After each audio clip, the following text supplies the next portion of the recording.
Қайырлы күн, менің каналыма тіркеліп, пікір қалдырып кетіңіздер. Әртүрлі рецепттермен бөлсем, соның бірі бүгін блинчикпен бөлсем.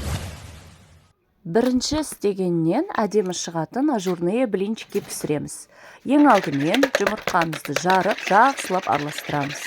Әбден араластырғаннан кейін үстіне 200 грамм құмшекер қосамыз.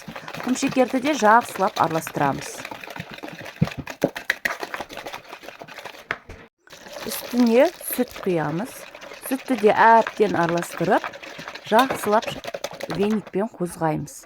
Енді үстіне ұн саламыз. Ұн комочки болып қалмас үшін әбден араластырамыз. Сұйық болу керек. Енді осы жерде ең главный фишкам менің ыстық су құямын және өсімдік майын құямын. Сөйтіп тағы да жақсылап араластырамын. Бізде май құямыз. Бәрін араластырып болғасын, 1 чайный ложка содаға, кішкентай жарты чайный ложка уксус қойып, гаситетемін. Сөйтіп, тағы да жақсылап араластырамын. Блинчигіңіз жақсы шығу үшін көбірек араластырып, қозғап тұру керек. Барлығы бір келкі масса болып, әппақ көпірік болады. Әбден араластыра беру керек, қорықпаймыз. Әдемілеп араластырғаннан кейін біздің блинчигіміз пісіруге дайын. Бұл жерде ыстық су құйған кезде міндетті түрде жақсылап қозғап тұру керек.